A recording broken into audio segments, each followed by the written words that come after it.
Time for another short double feature. Hi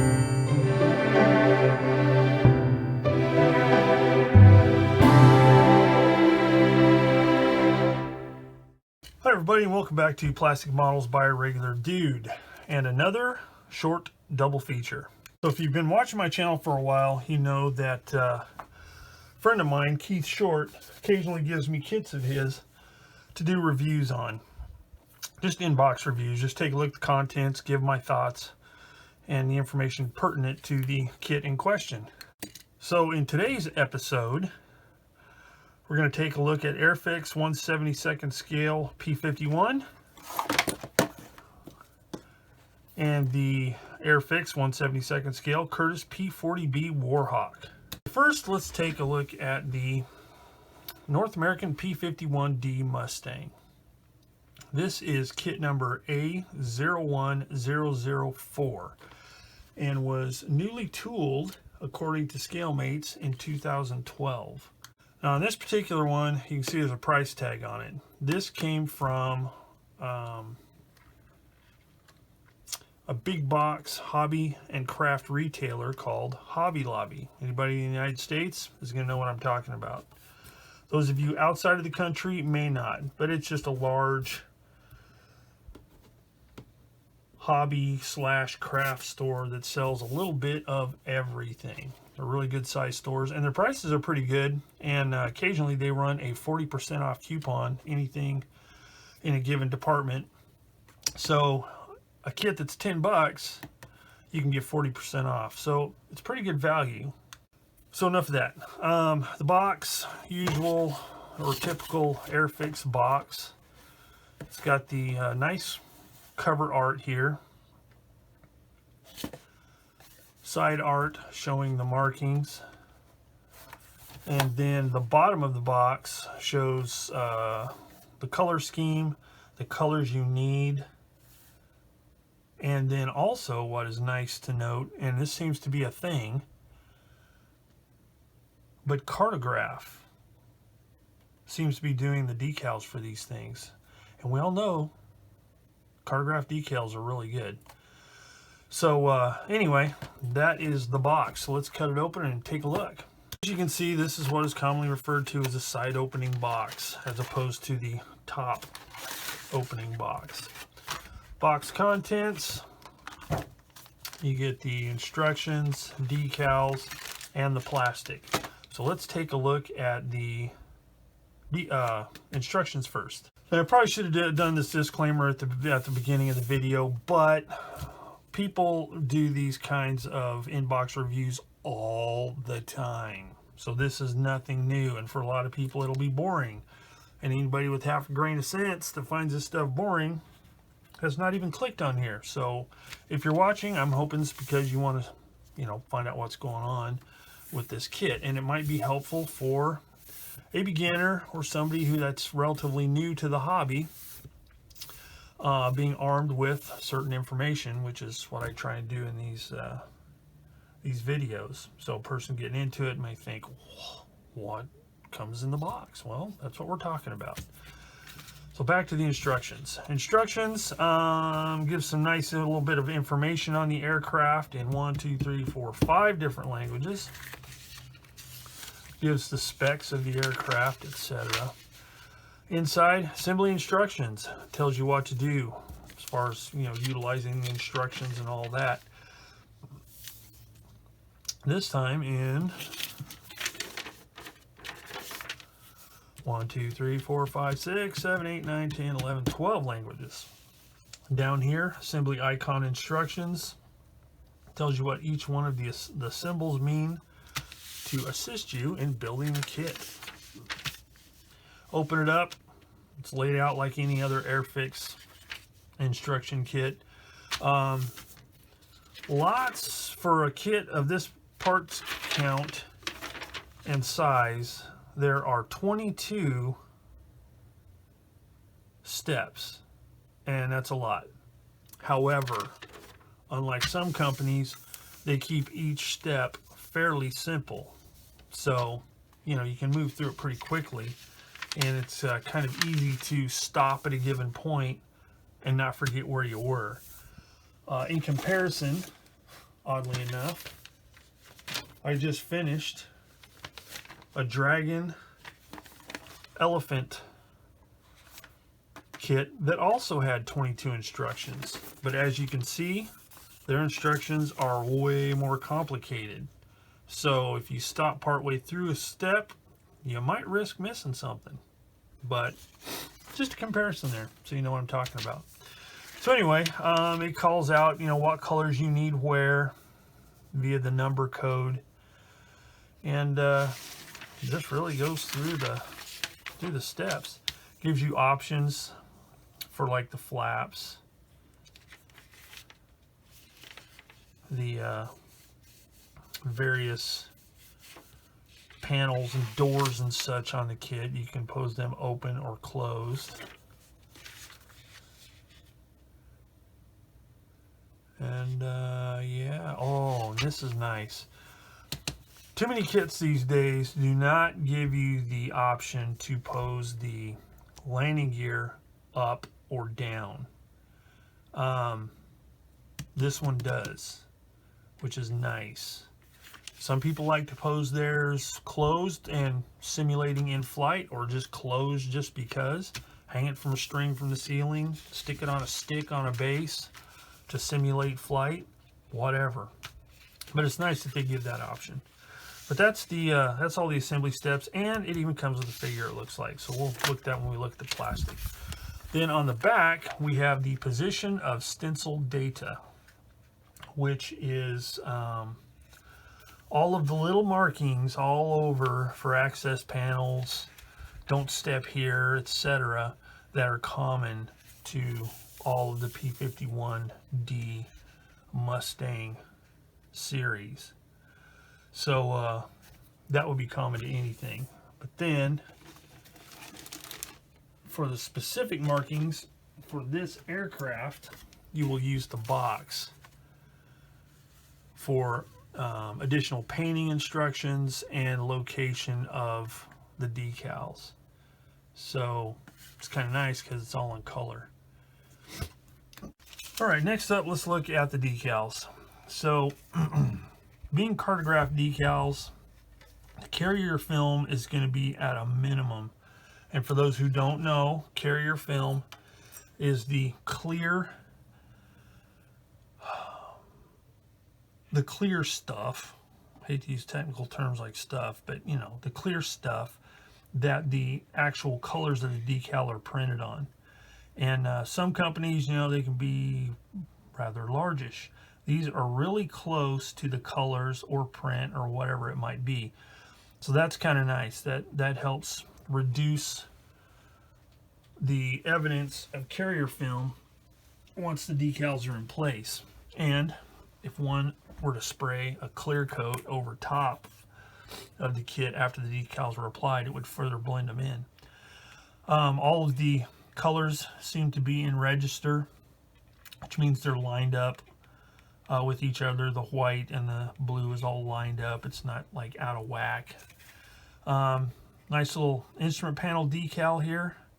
I'm not sure what the instrument panel looks like, if it's smooth or if it's got raised detail on it.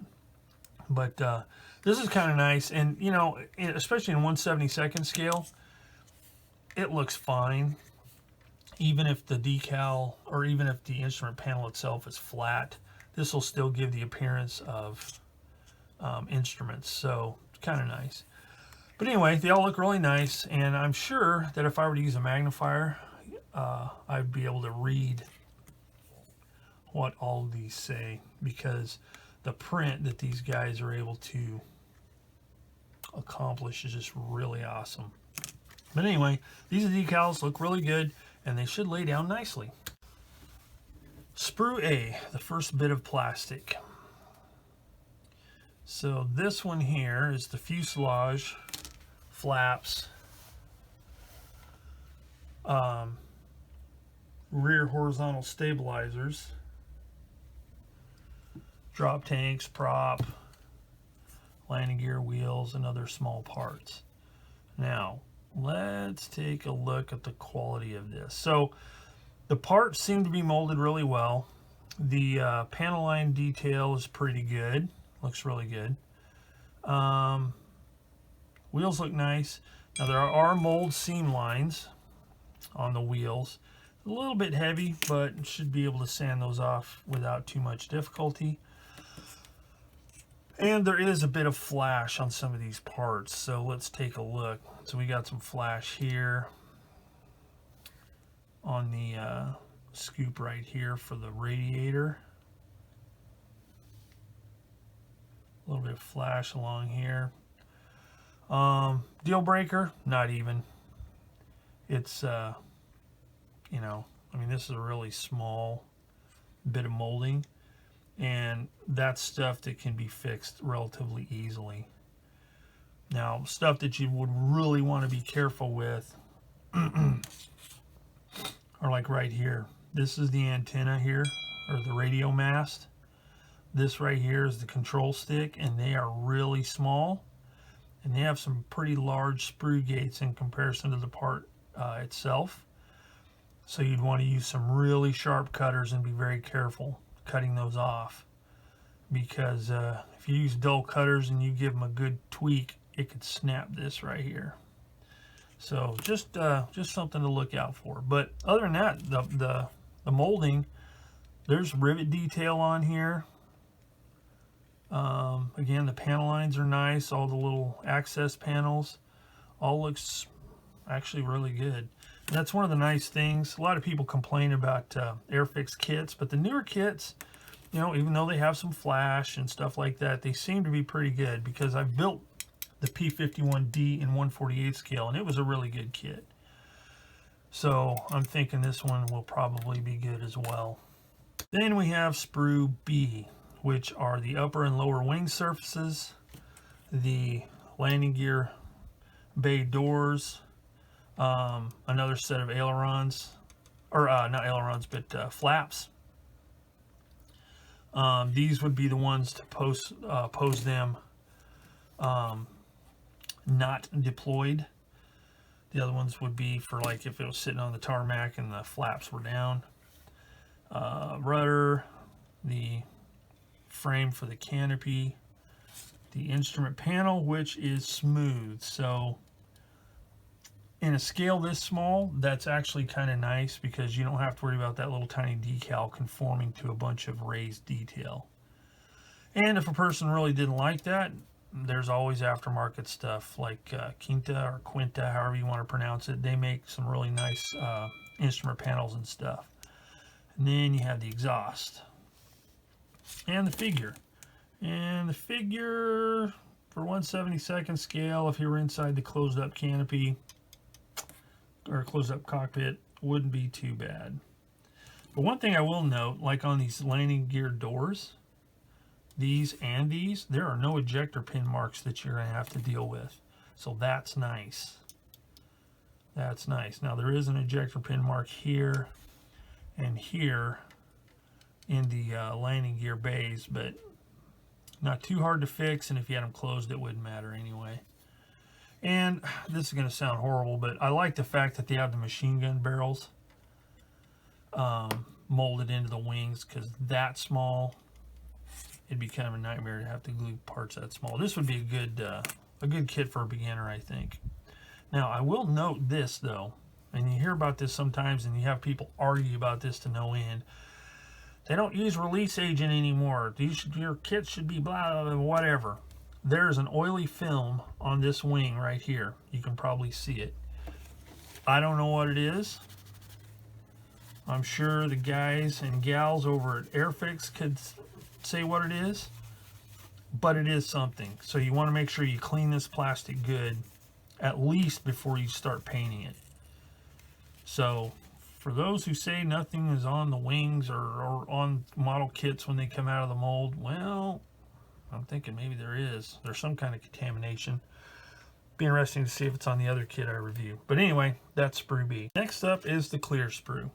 And it looks like usual with most kits nowadays, they give you the option of a regular canopy and what's referred to as a Dallas canopy, I think, which is a little bit higher. You may not be able to see it, but on the regular canopy, it bulges right here and then pretty much slopes down somewhat flat, going this direction, whereas the Dallas hood or Dallas canopy, I think that's what it's called, blows up and follows a curve down, giving a lot more room all the way through. So if any of you people know the correct nomenclature for that, let me know. Now the clarity of it is really good, and there really doesn't seem to be much in the way of distortion. Sometimes on these smaller kits, yeah, that looks really good. Nice. Then you have like a landing light here. There's the gun sight, and then the front windscreen and the little side windows there. All looks really good. So that is the P-51. So now let's take a look at the Curtis P-40B. Next up is the 1/72nd scale Curtis P-40B Warhawk. This particular kit is kit number A01003B. And it looks like it came out in 2011 as a new tool item. This particular boxing with these new markings came out in 2020. This is according to ScaleMates. Same thing on the box. Information on the aircraft and a photo or a picture on the side. Skill level 1. Then we have the scheme that comes in the box, illustrated on the back here with the color numbers that you need, and looks like cartograph decals again. So let's take a look inside the box. First up, we have the instruction sheet, information on the aircraft in 5 languages. At the bottom here, the assembly icon instructions to help with different aspects of the build. Assembly phase, cement, do not cement, symmetrical assembly, alternative parts, etc. Looks like we have 15 steps with this kit. And the assembly instructions in 12 different languages here. And then the instructions. And there you go. Even comes with a pilot figure. And let's see. This kit, now that's nice. This kit allows for gear up. An important thing for some people. Allows you to display the aircraft either sitting on the ground or simulated flight. So that's kind of nice. But 15 steps looks fairly simple. So let's take a look at the plastic. But wait, let's look at the decals first. Zoom in. Again, some very nice decals by Cartograph. Very little carrier film around the edges. Everything's in register. Fairly thin, and a decal for the instrument panel, which is nice. So these all look really good. Not a whole lot to say. There's not very many decals here, so. But I really like the star with the red dot in it. That's kind of cool. Decals. All right, so here are the first sprue, and they don't seem to be labeled. Oh yeah, they are. Yeah, that's sprue B. Let's start with sprue A, shall we? So we've got the lower wings, upper wings, wheels, exhaust, control stick, part of the cowl flaps there, instrument panel, engine / gun cover, seat, and a pilot figure, which is pretty cool. If you want to have this thing buttoned up, it's cool. Gives you 2 options for the cowl flaps, closed or open, so that's kind of nice. Not really much in the way of flash that I can see. Mold seam lines look to be quite nice. The only place you can really see them is on the pilot. The way the parts are molded, they're not showing any. The detail looks really good. Nice panel lines going on here. Nice detail. A little bit of rib detail here on the fabric covered ailerons. So that is pretty nice. Yep, Sprue A. Sprue B, fuselage and other assorted parts. 3-bladed prop, horizontal stabilizers, the wheels. There's some mold seam lines on there, but being smooth tread, that would be easy to clean up. It's nice that these show weighted tires, flat on one side to simulate weight, and it's got slots instead of just round holes, which will make aligning those with the ground much easier. So that's kind of cool little feature there, the molding process. The detail's really good. Not seeing much in the way of flash here. Again, really small parts here that you want to use some really sharp cutters to cut these sprue gates that are really large in relation to the part itself. Yeah, everything looks good. Nice rivet detail, rivets in the access panels. This looks really good. Cockpit floor looks decent. Detail on the inside looks good, and in a scale this big, this small, it doesn't really matter as much, but all the ejector pin marks are outside of the view of the cockpit walls, so that's nice. Pretty decent detail, especially for 1/72 scale, so pretty good. Sprue B. Next up is the C sprue, which is the clear parts, and these look pretty good. Now this might bum some people out, but it doesn't look like there's an open cockpit option, because the canopy is molded in one piece with the front windscreen. So I suppose you could do some careful surgery and pull it off, but doesn't look like it's intended to be in the open position. Probably having to do with the thickness of this and these parts here that go right behind the pilot on the fuselage. But it all looks really good. Not too much distortion, mainly because the distortion is going to be caused because of these ribs molded in for the canopy frame. But not bad. So if you had the pilot sitting in there, it would look pretty good, I think. And for this scale, it's pretty decent thickness, not too bad, without it becoming ultra fragile. But yeah, looks good. And that is the Curtis P-40B Warhawk. There you go, folks. Another short review named after my friend Keith Short, who gave me these kits to review for him.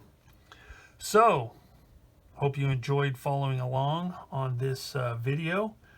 I will put a link to other short kit reviews at the end of the video, and you can check those out if you like. And if you like the video, hit the like button. If you haven't subscribed to the channel and you want to see more reviews, and more importantly, some actual model construction, please click the subscribe button. So as always, thank you for watching Plastic Models by a Regular Dude, and I will see you all later.